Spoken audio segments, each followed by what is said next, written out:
The interrogation chamber of the Karthesh imperial palace was designed to intimidate. Walls of black obsidian reflected no light. The floor was cold metallic steel. Electromagnetic fields hummed at frequencies designed to destabilize human neural patterns. In the center of the chamber sat Thomas Whitmore, captain of the human exploration vessel Meridian. His ship had stumbled into Karthesh space by accident. The Karthesh response had been immediate and absolute: capture, interrogation, execution. He had been imprisoned for 3 days. Emperor Vexthar entered the chamber himself, a being of immense physical presence, his scaled hide bearing the scars of 1,000 conquered worlds. The emperor had ruled for 200 years. He had never personally interrogated a prisoner. But the human species intrigued him.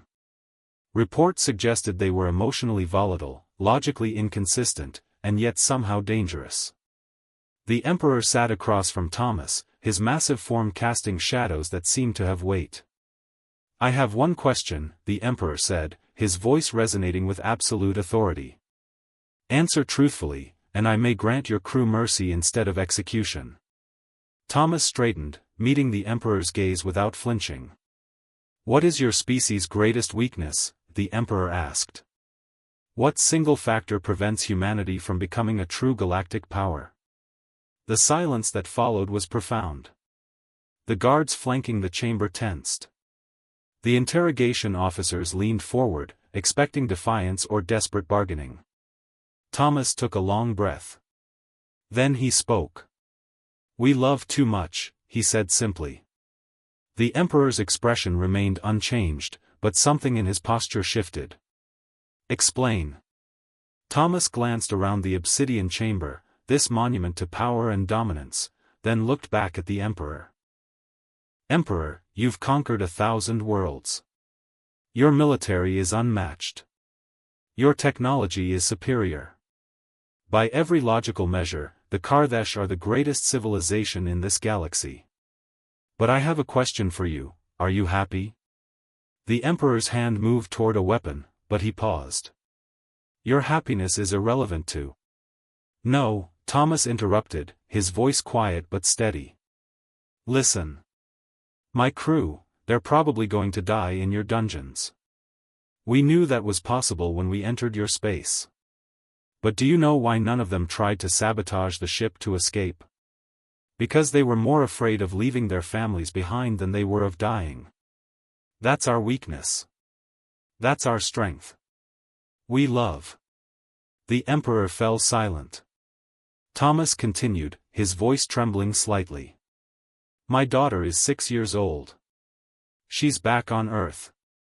I don't know if I'll ever see her again. But when I was captured, I wasn't thinking about my own survival. I was thinking about how she'll grow up without her father. About my wife, alone. That irrationality, that's what makes us weak compared to you. But it's also what makes us dangerous." "How does love make you dangerous?" the emperor asked, and there was something different in his tone now. Something almost vulnerable. "Because we'll do anything to protect the people we love," Thomas said. "We'll sacrifice ourselves. We'll take impossible odds. We'll fight wars we can't win because someone we care about is in danger. You conquer through military superiority. We would lose against you in 1,000 battles. But if you threatened our families? We would burn the galaxy to save them." The emperor stood abruptly and turned away. His massive shoulders were trembling. "Leave me," he commanded the guards. When they had departed, the emperor sat back down. His expression had changed completely. The conqueror had disappeared, leaving something raw and ancient in his place. "I have ruled for 2 centuries, the emperor said quietly. "I have conquered worlds. I have commanded armies. I have destroyed civilizations." He paused. "But I have no one to love. My partner died 100 years ago. I have no offspring. I have chosen power over everything else." Tears, actual tears, began streaming down the emperor's scaled face. "I asked what your weakness was," he continued. But I realize now that I already knew the answer. I knew it the moment you spoke of your daughter. Your weakness is that you never forget. You never stop loving. You carry that love with you even unto death.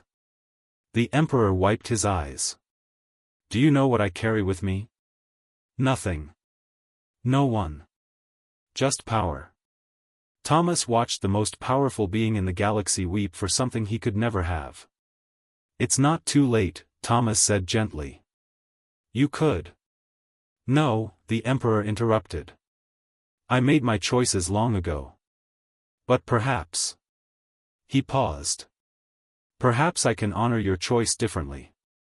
The Emperor pressed a communication device. Release the human crew immediately. Supply them with resources and safe passage home. And send a message to Earth. The Karthesh Confederacy recognizes humanity as a sovereign species. We will not interfere with your worlds. As guards entered to escort Thomas away, the Emperor spoke one final time. Tell your daughter that her father is brave. Tell her that love is not weakness, it is the only thing worth living for. Tell her that even an emperor, surrounded by power, envies the simplicity of that truth. Thomas left the chamber in silence, understanding that sometimes the greatest conquests happen not through force, but through the simple, unstoppable power of human love. Kindly like and subscribe channel. Thank you.